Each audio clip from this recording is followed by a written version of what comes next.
Setelah digelar selama 3 hari, pelatihan penanganan karhutla bagi anggota TNI Polri di Sumatera Selatan telah selesai dan ditutup secara resmi oleh Wakapolda Sumsel serta jajaran pemerintah provinsi.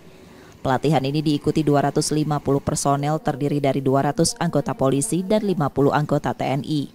Brigjen M. Zulkarnain, Wakapolda Sumsel menjelaskan, pelatihan ini untuk melatih anggotanya secara teknis, mulai dari penggunaan alat, pemahaman terhadap penyebab dan karakteristik karhutla, hingga aspek hukum dan regulasi terkait karhutla.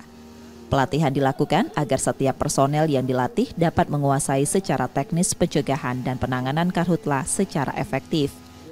Hal ini diharapkan dapat mengatasi kebakaran lahan yang sedang terjadi di beberapa daerah lebih awal, sehingga dapat menghindari meluasnya titik api dan terjadinya kabut asap.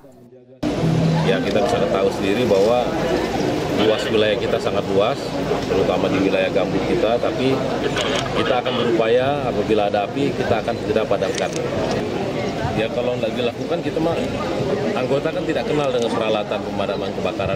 Yang kenal kan adalah dari rekan-rekan dari Manggalakni, sehingga mereka yang kita minta melatih personil Polri dan TNI untuk dilatih, sehingga mereka di lapangan nanti bisa menggunakan peralatan pemadaman ini dengan baik. Personel yang telah dilatih akan ditempatkan di daerah-daerah rawan karhutla, terutama di Ogan Komering Ilir, Ogan Ilir, dan Banyu Asin. Sementara itu, upaya penegakan hukum dalam penanganan karhutla juga tengah dilakukan oleh Polda Sumsel, baik terhadap lahan milik korporasi maupun perorangan. Reski Oktora, Mukas Diferensial, Kompas TV, Palembang, Sumatera Selatan.